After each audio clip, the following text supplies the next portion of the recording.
The golden stories में आपका स्वागत है। आइए सुनते हैं कृष्ण चंद्र जी द्वारा लिखी कहानी कुंवारी। मैगी एलियट 80 बरस की पूर्वकार खातून है। बड़े कायदे और करीने से सजती है, यानी अपनी उम्र, अपना रुतबा, अपना माहौल देखकर सजती है। लबों पर हल्की सी लिपस्टिक, बालों में धीमी सी खुशबू, रुखसारों पर रूज का साइबा सा, इतना हल्का कि गालों पर रंग मालूम ना हो, किसी अंदरूनी जज्बे की चमक मालूम हो। हर शाम उनकी लागर कलाई का कंगन बदल जाता है। मैगी एलियट के पास चांदी के 6-7 कंगन हैं, जिन्हें वो बदल बदल कर पहनती है। किसी भी मर्द को अपने करीब देखकर मैगी एलियट आज भी अचानक घबरा जाती है, फिर रुककर कुछ अजीब तरह से शर्माकर मुस्कुराती है, जैसे ये मुस्कुराहट देखने वाले से अपना बदन चुरा रही है। इस मुस्कुराहट को देखकर यकीन हो जाता है कि मिस मैगी एलियट अपनी तवील उम्र के बावजूद अभी तक कुंवारी है। उनके तबस्सुम में एक अजीब अनछुई सी कैफियत है। मैगी एलियट बेरोंट करीम भाई के खानदान में 27 बरस की उम्र से आ गई थी। वो कार्निवाल की रहने वाली थी। बेरोंट करीम भाई उन्हें लंदन से अपना सेक्रेटरी बना के लाए थे, और मैगी एलियट ने भी बम्बई में जाना इसलिए पसंद कर लिया कि वो इंग्लैंड में अपनी मोहब्बत की बाजी हार चुकी थी। वो इस तकलीफदेह माहौल से दूर भाग जाना चाहती थी, जहां उन्हें अपनी महरूमी का एहसास किसी पालतू कुत्ते की तरह हर दम अपने पीछे पीछे ताकुब करता हुआ नजर आता था। वो लंदन छोड़कर बम्बई आ गई, मगर सेक्रेटरी की हैसियत से ज़्यादा देर तक ना चल सकी, क्योंकि अभी मोहब्बत की महरूमी का एहसास नया नया था। इसलिए वो बेरोंट करीम भाई से मुलाकात करने के लिए आने वाले मर्दों से बिला जरूरत तलखी का सलूक कर बैठी थी। बेरोंट करीम भाई ने उन्हें सेक्रेटरी के ओहदे से अलग कर दिया, मगर नर्म दिल के आदमी थे, इसलिए उन्होंने मैगी एलियट को मिसिस करीम भाई की सेक्रेटरी बना दिया। कई बरस मैगी एलियट मिसिस करीम भाई की सेक्रेटरी रहीं।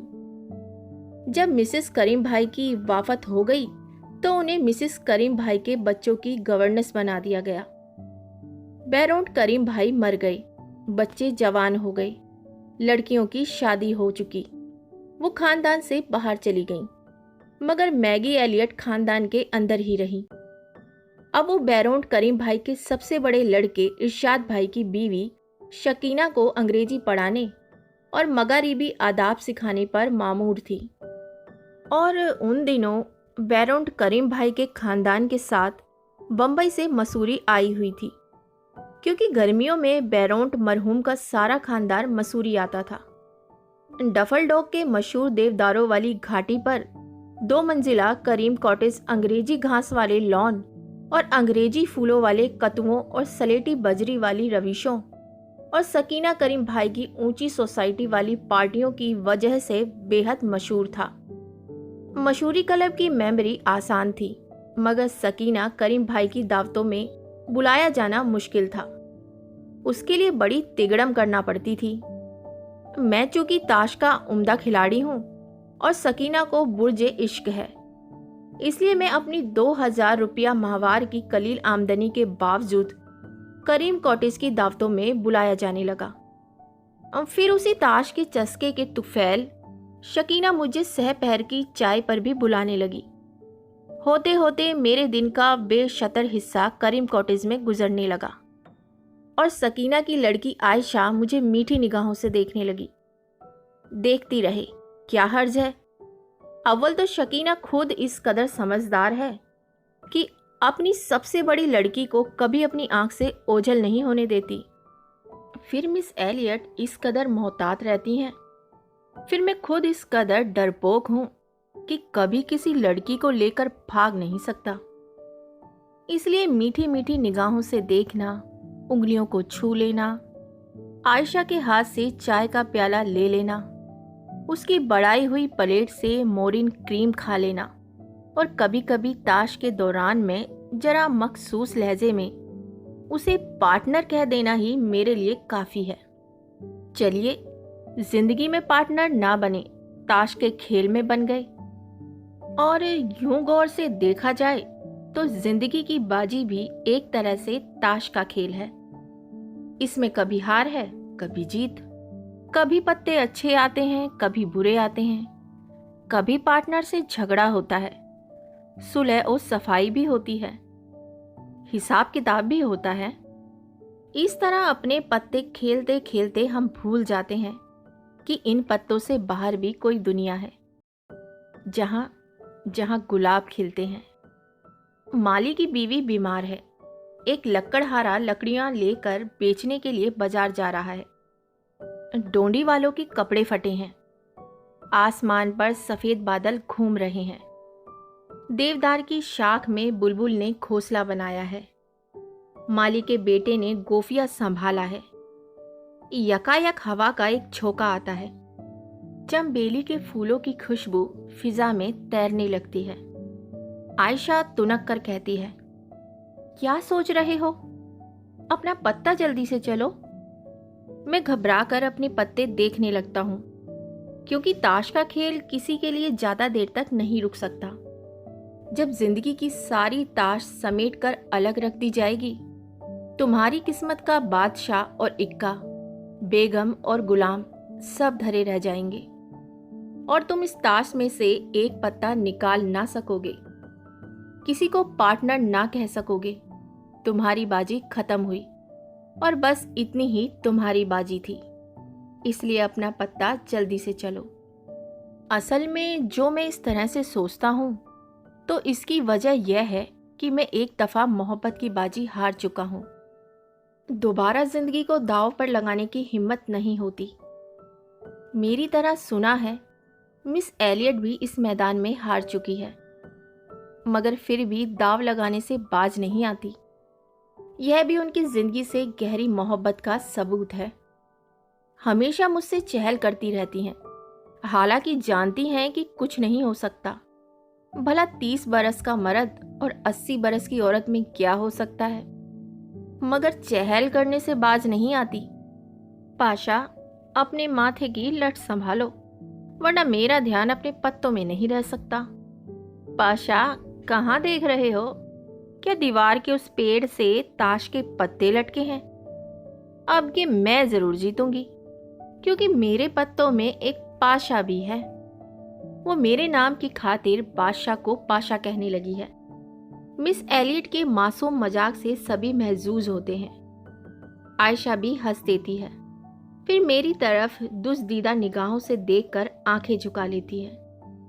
वो झुकी झुकी आंखें मुझे अपने पास बुलाती हैं। फासला भी ज्यादा नहीं है।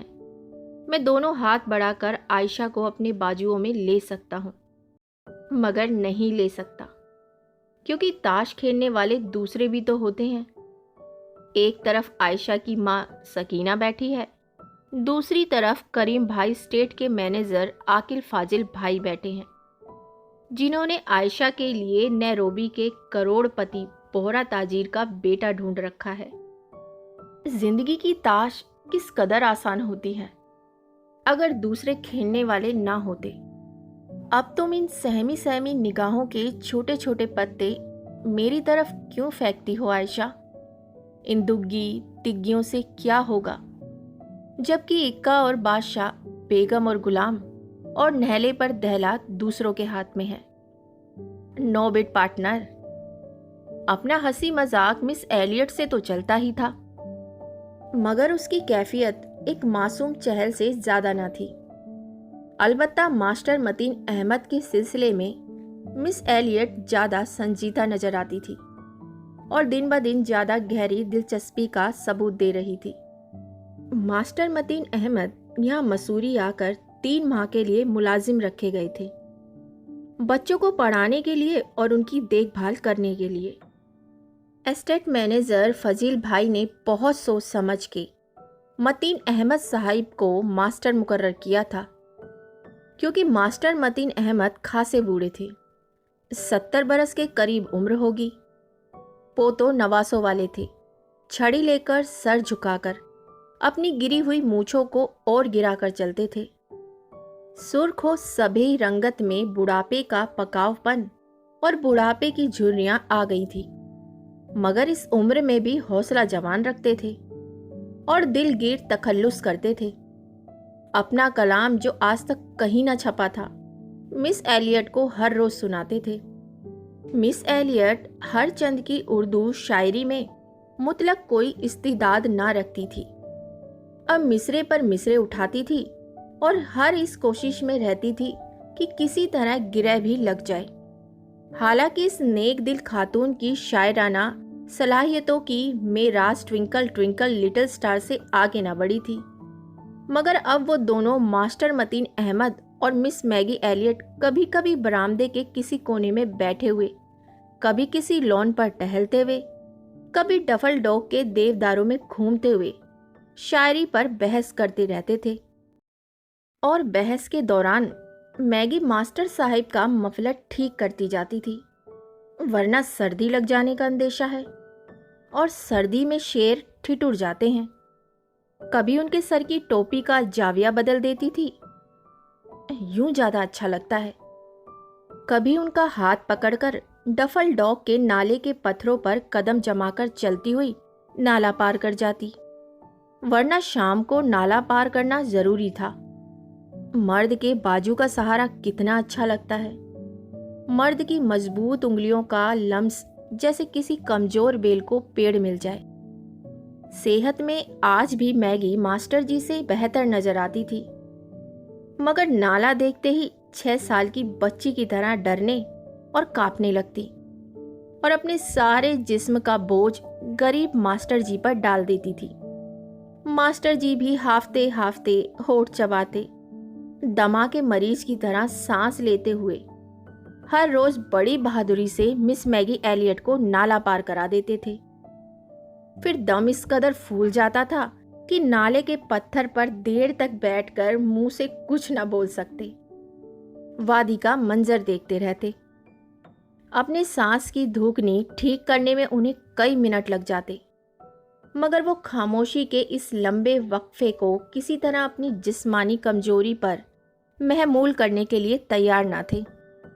बल्कि जब दम में दम आता तो कहते, मैगी, यहाँ से वादी का मंजर किस कदर खूबसूरत दिखाई देता है कि यहाँ आते ही दम बखुद हो जाता हूँ, मुंह से कुछ बोल नहीं सकता। यही हालत मेरी भी होती है। मैगी भी अपनी फूली हुई सांस को काबू में करते हुए कहती, यह वादी बिल्कुल तुम्हारी शायरी की तरह खूबसूरत है। बहुत देर तक वो दोनों चुप रहते, क्योंकि वापसी में नाले को फिर पार करना होगा। मास्टर मतीन अहमद बड़ी नाउमीदी से नाले को देखते और उनकी हिम्मत डूब जाती और वो दिल ही दिल में सोचते, कल से मैं मैगी को इधर सैर करने के लिए नहीं लाऊंगा। मगर मैगी की यही तो एक कमजोरी थी। नाले के इस चंद गज के पाट में वो सब कुछ पा लेती थी, वो सब कुछ जो उसे इस जिंदगी में कभी नहीं मिला। इस मुक्त सर से फासले में वो किसी की बीवी हो जाती, किसी का सहारा ले लेती, किसी के कंधे से सर लगा देती, किसी की गहरी कुर्बत का एहसास कर लेती। बिल्कुल उस अल्लड़ कुंवारी की तरह हो जाती जो किसी खतरे के समय अपने आप को बचाने के लिए किसी मर्द से लिपट जाती है। नाले के पार जाकर वो फिर एक अंग्रेज औरत हो जाती थी, अपने आप में मुकम्मल, मजबूत और खुद मुख्तार। मगर नाला पार करते हुए कमजोरी के ये चंद लम्हे बड़े कीमती होते थे और वो हर रोज बड़ी बेसब्री से उन चंद लम्हों का इंतजार करती थी। फिर एक दिन उनकी जिंदगी में पाम आ गई। पामेला थोराट उनकी बंबई की सहेली थी। पामेला ने बंबई के एक ताजिर से शादी की थी। चंद साल बंबई में रहकर मिस्टर थोराट और उनकी बीवी बेंगलोर चले गए थे। चंद साल खतो किताबत होती रही, फिर खतो किताबत बंद हो गई। अब 20-22 बरस के तवील वक्फे के बाद जब पामेला थोराट अचानक उसे मसूरी में नजर आ गई तो दोनों सहेलियों की खुशी देखने लायक थी। न सिर्फ ये दोनों ने कई मिनट तक मुसाफा किया, बल्कि आवाज़ में लर्जिश भी थी और आंख में आंसुओं का सुबह तक पैदा हो गया था। पाम इस अरसे में 2 शौहर भुगत चुकी थी। वे बेचारे दोनों मर चुके थे, मगर 60 बरस की होकर भी पाम अपनी शोखी और तरारी को हाथ से ना जाने देना चाहती थी। अपनी फितरत में पाम मैगी से बिल्कुल अलग थी। मैगी दुबली थी तो पाम मोटी, मैगी संजीदा थी तो पाम बात बेबात पर कहका लगाने वाली। मैगी हल्का सा मेकअप करती थी तो पाम बिल्कुल गहरा, बिल्कुल जवान औरतों का सा मेकअप करती थी। उसकी आवाज़ भी अभी तक बहुत अच्छी थी और उसे बहुत से फूहश लतीफ़े याद थे। नहीं नहीं नहीं, उसकी कोई औलाद ना थी। पहले शौहर से एक लड़की थी, 2 साल की उम्र में चल बसी। दूसरा शौहर एक एंग्लो इंडियन था। वो हर वक्त शराब में धुत रहता था और कभी कभी उसे पीटता भी था। कभी कभी मर्द पीटे तो बड़ा मज़ा आता है। पाम ने मैगी को सरगोशी में बताया, क्योंकि उसके बाद मर्द पर पछतावे का एक शदीद दौरा पड़ता है। इसमें वो औरत से बड़ी अहम काना बातें करता है, रोता है, हाथ जोड़ता है, पाँव पड़ता है। कभी कभी जज्बात से मगलूब होकर नया फ्रॉक तक सिलवा देता है। पाम को जब भी किसी नए फ्रॉक की ज़रूरत होती थी, वो अपने शौहर को किसी न किसी तरह उसे पीटने पर मजबूर कर देती थी। शौहर रखना उम्दा चीज है, मगर अब तो बुढ़ापा आ गया। पाम एक सर्द आह भरकर खामोश हो गई। तुम तो बिल्कुल बच्चा हो, बिल्कुल बच्चा। मैगी ने बड़ी उम्र की बहन का रिश्ता किया और पाम की उलझी हुई लट ठीक करने लगी। ये बाल कैसे बना रखे हैं? मैगी के लहजे में ममता की सरजनिश सी आ गई, जिसे सुनकर पाम कुछ और फैल गई। इठलाकर बोली, अब हमसे नहीं होता मैगी। तुम कहाँ ठहरी हो? मैगी ने पाम से पूछा। पहले तो कलारस में ठहरी थी। एक गुजराती फैमिली के हमरा अहमदाबाद से आई थी। उन लोगों को जल्दी वापस जाना पड़ गया। खानदान में कोई मौत हो गई थी। वो लोग सब चले गए, मगर मैं ऐसी शदीद गर्मी में वापस अहमदाबाद नहीं जा सकती। इसलिए मैं उनकी मुलाजिमत से अलग हो गई हूँ और अब मिसेस टेवरेज के छोटे बोर्डिंग हाउस में पड़ी हूँ। बड़ी कमीनी औरत है। अभी तक तो 2 रोज की पुरानी उबली हुई पत्तियों की चाय देती थी, जैसे ये मसूरी ना हो, इंग्लैंड हो और जंग अभी तक जारी हो। मैगी पामेला को मिसेस टेवरेज के बोर्डिंग हाउस से करीम कॉटेज में उठा लाई और उससे ऐसी मोहब्बत और शफकत से पेश आने लगी जैसे पाम उसकी 60 बरस की सहेली ना हो, कोई छोटी सी बच्ची हो। मैगी पाम के बाल बनाती, पाम के कपड़े निकालती, उसके कपड़ों पर इस्त्री करती, उसको मशवरा देती वो कौन सी चीज़ खाए, कौन सी ना खाए। कभी कभी उसे एक सख्त गिर माँ की तरह डांट डपट भी देती और पाम मैगी की मोहब्बत पाकर बेतरह इठलाने लगी थी और 60 बरस की होकर 30 बरस की खातून की सी अदाएं दिखाने लगी। और जब मैगी की मोहब्बत बहुत जोर मारती तो वो तकरीबन तुतलाने लगती। अब मैगी और पाम और मास्टर जी का तिगड़म बन गया था। तीनों बरामदे के दूसरे कोने में अलग से जाकर बैठते थे, ताश खेलते थे और हर वक्त 3 शरीर बच्चों की तरह मशरूर और मग्न नजर आते थे। आपस में उनकी क्या क्या बातें होती थीं, ये तो हम नहीं जान सके। अलबत्ता इतना ज़रूर होने लगा कि इन तीनों में गाड़ी छन रही है। मास्टर जी जो पहले सिर्फ मैगी पर अपनी पूरी तवज्जो सर्फ करते थे, अब मैगी के इसरार करने पर पाम पर भी किसी कदर अपनी तवज्जो देने लगे। आहिस्ता आहिस्ता यूं हो गया कि ताल्लुकात बराबर हो गए। मास्टर जी अपनी आधी तवज्जो मैगी और आधी तवज्जो पाम को देते थे और किसी तरफ डंडी ना मारते थे। बहुत दिनों तक ये सिलसिला चला। फिर हौले हौले गैर शऊरी तौर पर पाम की तरफ पलड़ा झुकता चला गया, क्योंकि पाम 60 बरस की थी और मैगी 80 बरस की। पाम के चेहरे पर झुर्रियाँ बहुत कम थी और पाम किसी कदर जिंदा दिल थी और कैसे उम्दा लतीफ़े सुनाती थी। मैगी की रूह बिलाशुबा पाम से बेहतर मालूम होती है, मगर जिस्म को जिधर से देखो हड्डियां सी निकली हुई मालूम होती हैं। और पाम तो बिल्कुल गर्म पानी की भरी हुई रबड़ की बोतल की तरह आरामदेह मालूम होती है। और शरीर पाम पलड़ा अपनी तरफ झुकते देखकर गरीब मास्टर को और भी उकसाने लगी और अपनी सहेली की सारी खातिर व मुदारत भूलकर उसे जलाने पर तुल गई। बेहया बिल्ली, मैगी ने अपने दिल ही दिल में सोचा। पहले तो मैगी ने तरह दी और बार बार वो तरह देती रही। कभी निगाहें फेर लेती जैसे उसने कुछ देखा ना हो, फिर जहनी तौर पर यूं गायब हो जाती जैसे उसने कुछ सुना ना हो।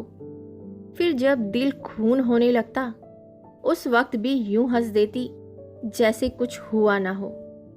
मगर पलड़ा झुकता ही गया और हम देखते ही रहे और तीनों से दूर ही दूर अपने बुर्ज की मेज से इस दिलचस्प ड्रामे को देखते रहे जो अब मेराज को पहुंच रहा था। एक महकती हुई नारंगी शाम में जब हवा की खुनकी बढ़ गई थी और हम लोग मसूरी क्लब जाने की तैयारी कर रहे थे, आयशा और मैं काले संगे मरमर के शेरों वाले चबूतरे पर खड़े शकीना और फाजिल भाई का इंतजार कर रहे थे, जो अपने अपने कमरे में कपड़े बदलने के लिए गए थे। गई तो आयशा भी थी, मगर अपने कमरे से जल्दी निकल आई थी, क्योंकि इस तरह से हम दोनों को अकेले में साथ रहने के लिए चंद मिनट मिल जाते थे। इस वक्त आयशा एक काले शेर की पीठ पर बैठी हुई तुनक मिजाजी से बार बार अपने दाएं पांव का सैंडल हिला रही थी और करीब के मरमरी सुतून पर चढ़ी हुई जर्द गुलाब वाली बेल से फूलों की कच्ची कलियां तोड़ तोड़ कर मेरे पांव पर फेंक रही थी। एक कली मेरी पतलून की मोरी में जा अटकी और मैं उसे निकालने के लिए जो झुका तो मुझे आयशा का सुर्ख होता हुआ चेहरा और उसके सीने के थरथराते हुए उभार अपने बहुत करीब नजर आए। आयशा बहुत करीब से मुझे देख रही थी। मैंने झुके झुके उसकी तरफ एक लम्हे के लिए देखा और वो मेरे इस कदर करीब थी कि मैं उसके सांस की आंच और उसके हुस्न की पिघलती हुई लौ को अपने रुखसारों पर महसूस कर सकता था। उसके गुलाबी होठ जरा से खुल गए थे और बिल्कुल मुंतजिर थे। ऐसे में मैंने शकीना को बरामदे के अंदर के कमरे से निकलते हुए देख लिया। मैंने जल्दी से पतलून की मोरी से जर्द गुलाब की कच्ची कली को निकाला और सीधा होकर उसे जोर से फेंक दिया। बुज़दिल, आयशा नागिन की तरह फुकारी। फिर सकीना को आते देखकर संभल गई। मैगी, पाम और मास्टर जी, यह तीनों भी बाहर जा रहे थे, मगर क्लब को नहीं, नाले पर सैर करने के लिए। कुछ दिनों से ये तीनों इकट्ठे सैर करने के लिए नाले को जाते थे। आज सर्दी बढ़ती देखकर मैगी अपने दुबले छरीरे बदन में झुरझुरी महसूस करके कांप उठी। उसने पाम और मास्टर जी दोनों की तरफ देखकर कहा, ठहरो, मैं अंदर से अपना ऊनी कोट पहन कर आती हूँ। ऊनी कोट गर्मी की रुत में? पाम ने तजहीक आमेज आवाज में सवाल किया, मगर मैगी उसके सवाल का कोई जवाब न देकर अंदर चली गई। चंद लम्हों तक तो पाम चुप रही और अपने दोनों कूलों पर हाथ रखकर इधर उधर डोलती रही। फिर उसकी आंखों में एक शरीर चमक नमूदार हुई और उसने इशारे से मास्टर मतीन अहमद को अपने पीछे आने के लिए कहा। मास्टर मतीन अहमद ने चंद लम्हों के लिए तवक्कुफ किया। बहुत बेचैन नजर आए, इधर उधर देखा। जब कुछ समझ नहीं आया तो पाम के पीछे पीछे हो लिए। पाम नाले के सिमत जा रही थी, मास्टर मतीन अहमद को साथ लेकर। चंद लम्हों में वो दोनों नज़रों से ओझल हो गए। जब नज़र से ओझल होने लगे तो मैंने देखा मास्टर जी पाम के साथ साथ चल रहे हैं। पाम ने उनके बाजू का सहारा ले लिया था। वो बाजू जो अब तक सिर्फ मैगी के लिए महफूज था। उनके जाने के बाद ही मैगी गुनगुनाती हुई हल्का सा ग्रे ऊनी कोट पहनकर बाहर निकल आई। जब उसने देखा कि मास्टर जी और पाम नहीं है तो वो एक बार ठिठक गई। उसके चेहरे का रंग एकदम उसके कोट की तरह ग्रे हो गया। जेर ए लब होठों की गुनगुनाहट एकदम रुक गई। उसने इधर उधर देखा। जब कुछ समझ में ना आया तो शकीना से पूछा, ये लोग कहाँ हैं? चले गए, सकीना ने बेहिस लहजे में कहा। मैगी की डोलती हुई पुतलियां बड़ी तेजी से इधर उधर घूमी, जैसे कोई परिंदा अचानक जख्मी होकर तड़पने लगे। सकीना इन आंखों अजियत की ताब ना ला सकी। बड़े गुस्से से बोली, मैगी, तुम्हें हुआ क्या है? देखती नहीं हो पाम तुमसे उम्र में कितनी कम है? मैगी ने एक लम्हे के लिए ठिठक कर सीधा सकीना की आंखों में देखा, फिर बड़ी नखवत से एक एक लफ्ज पुरजोर देकर बोली, उम्र कम है तो क्या हुआ? वो मेरी तरह कुंवारी तो नहीं है। फिर मिस मैगी एलियट, उम्र 80 साल, एक औरत, अपनी एड़ी पर घूम गई और एक नाकाबिले तस्खीर गुरूर से सर उठाए बरामदे में चली गई, वापस अपने कमरे में। दरवाजा बंद हो गया। हम देखते ही रह गए। यह भी समझ ना आया हंसें या रोएं। सकीना एकदम बहुत संजीदा हो गई थी। उसने अपनी आंखें हमसे चुरा ली थीं और अब तेज तेज कदमों से आगे चल रही थी। उनके पीछे पीछे फाजिल भाई जल्दी जल्दी से कदम बढ़ाने लगे। आयशा ने बड़ी गौर से मेरी तरफ देखा। मैंने गुलाब की बेल से एक जर्द कली को तोड़ लिया और उसे सूंघते हुए बोला, नो बिट पार्टनर।